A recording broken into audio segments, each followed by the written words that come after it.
This is our country. Our country is going bad. We're going to save our country. I don't care about hotel occupancy. It's peanuts compared to what we're doing. Healthcare, making people better. It's unfair what's happened to the people of our country, and we're going to change it. As simple as that. President-elect Donald Trump voicing his concerns to 60 Minutes about what he sees as the most pressing issues facing the country. Trump sat down with Leslie Stahl Friday in his penthouse at Trump Tower, New York City. On Sunday, Trump named two people who will help run his future residence, the White House. Republican National Committee Chairman Reince Priebus has been picked to serve as chief of staff. And Steve Bannon, who was Trump's campaign CEO and once ran Breitbart Media, will be chief strategist and senior counselor. Let's bring in our panel in Washington to talk about this, starting with CBSN political contributor and Republican strategist Leslie Sanchez, Jon Allen, a columnist with Roll Call, and Igor Volsky, deputy director of the Center for American Progress Action Fund. All right, welcome to you all. Leslie, let's begin with you.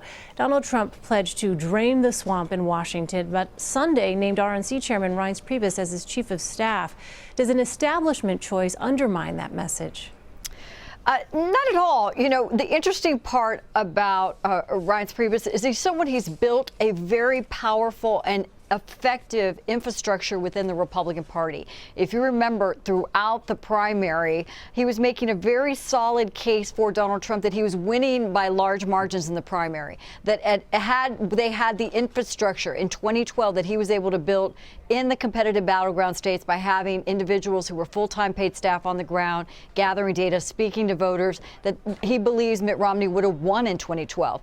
A lot of that, because the Republicans have not won a majority in so many presidential cycles, was pivotal to this success. So he's somebody who is very much a real-time proponent of speaking to the grassroots, hearing and understanding that message, and then conveying it to both donors who were upset through most of this primary and establishment Republicans on the Hill. Jon, let me ask you, Democratic Senator Harry Reid said this about Trump's hiring Steve Bannon. President-elect Trump's choice of Steve Bannon as his top aide signals that white supremacists will be represented at the highest levels in Trump's White House. Bannon also represents a different Republican Party than Priebus does. What do you make of that hire, Jon? Well, I think in this case, Senator Reid is right, and in fact is probably a little mild in that. Steve Bannon has rallied and catered to a white supremacist audience through his Breitbart website.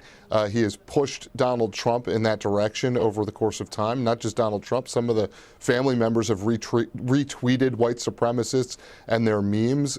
So I think there are a lot of people who are going to be very afraid of what this White House might do to basically anybody that is hated by the white nationalist movement in this country. There are going to be people on Capitol Hill, not just Democrats, but many Republicans who are not happy with this pick. And I think Donald Trump will come under a lot of pressure to keep Steve Bannon on a tight leash.